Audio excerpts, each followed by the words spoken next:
Now let's dive deep into this big LGBTQ story for today. I'm Faye Watt, and let's queer up South Florida and Florida.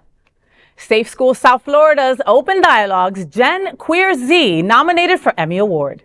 A documentary amplifying the voices of LGBTQ plus youth in South Florida has been nominated for a Suncoast Regional Emmy Award. Open Dialogue's Gen QueerZ captures the lived experiences of 8 LGBTQ plus students from Gen Z, exploring what it means to grow up and come out in a changing world. Produced by the Art and Culture Center Hollywood under the direction of Freddy Rodriguez, the film was created in association with Safe School South Florida, an advocacy nonprofit for LGBTQ students and educators.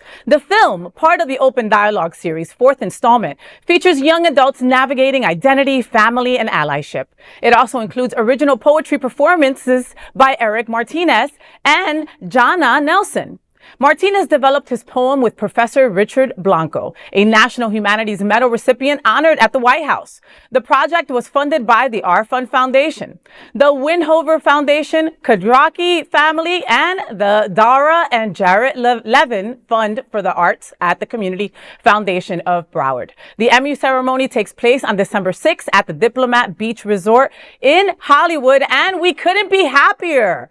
You know, as someone who covers our community daily, I can tell you that this is how change happens. You know, Open Dialogues, Gen QueerZ gives young LGBTQ voices the mic, not just a mention, how we do in some stories, you know. And when it comes to Scott Galvin, he's just amazing. An incredible soul. Like this man, I live in North Miami, and he was the longest running and one of the first, if I'm not mistaken, one of the first openly gay folks to run for, you know, for a seat and win, and in a very Black and Latino area, and he still came. Super gringo. He's super gringo, but totally, you know, and I bet it took him a lot to break through to those folks, but he did, you know. So the fact that they stayed with him. And so much so that there's a whole center named after him now. Oh, that too.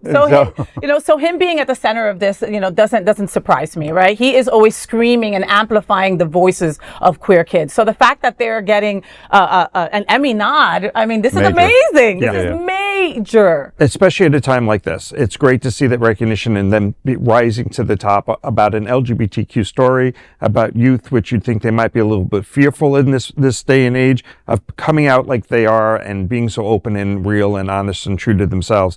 Safe Schools is amazing. They do great work. We used to support them when I had the restaurant on Monday nights. They're just good people, and you know how they've stood up for our youth and our communities, you know, in a time where, forgetting the current administration, just our state itself and our governor and some of the things that we've gone through in the last couple of years between banning books and Don't Say Gay and all these things that affect the mental health of kids, where the schools could no longer provide those support tools without outing their children. Safe Schools is able to step in and bring that therapy and bring that awareness and safety and a safe place to be. So I think it's great. Well, and during Don't Say Gay, like at the height of that, they were up at Tallahassee, like every other week, like taking these kids with on buses, heading up there, protesting, doing the work. It was knocking on doors and hitting the pavement, and they were all over it, and none of them could vote. No. But they were able to jump in, and you know, kudos to all of them and the people that motivate them, because in a time where people are stepping back,